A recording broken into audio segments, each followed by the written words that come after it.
Retains the support of many Brazilians in an increasingly polarized country. Luiz Inácio Lula da Silva came to prominence as a trade union leader in the 1970s when Brazil was under military rule. A founder member of the Workers' Party, he served 2 terms as president between 2003 and 2011. Lula's time in power was marked by increasing growth and greater social equality, leading to record popularity. He left power with an approval rating of 83%. But in 2017, he was convicted of corruption as a result of Operation Car Wash, an investigation into bribery involving the state oil company Petrobras.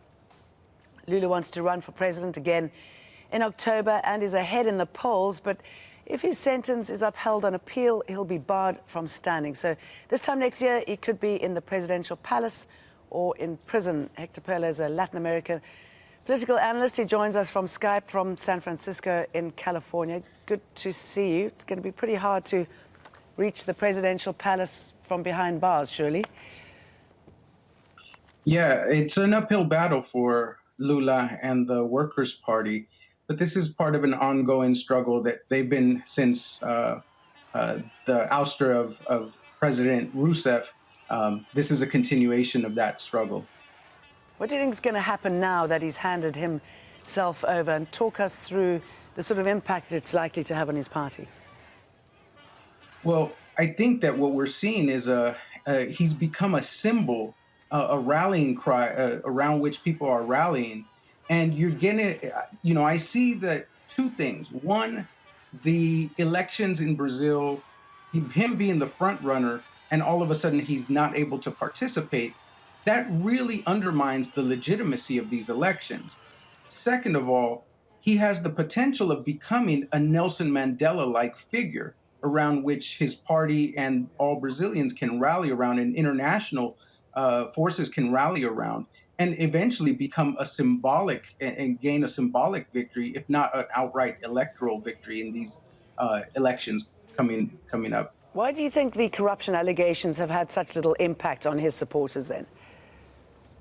Because it's seen as a double standard on one hand, and that he's always maintained that these are false accusations, they're false allegations against him, and there's a sense that under Lula things were actually better, things improved for the average ordinary person in Brazil, and so there's that aspect of it. People's lives actually improved. Then he's always maintained and been seen as someone who is a very has high degree of integrity, is a fighter, is someone who fights for social justice. And at the same time, other very right-wing politicians who are also implicated directly in kinds of scandals and graft and corruption are being treated very differently. So what happens next?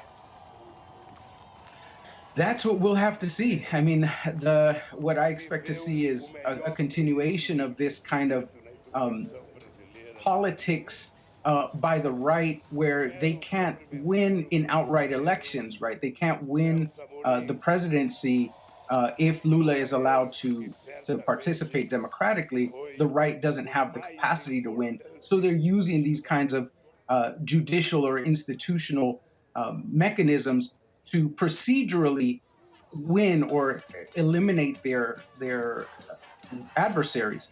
And so it's a continuation of these soft coup politics that have begun to be seen again throughout Latin America, and Brazil being the foremost case. Good talking to you, Hector Perla. Thank you. Thank you.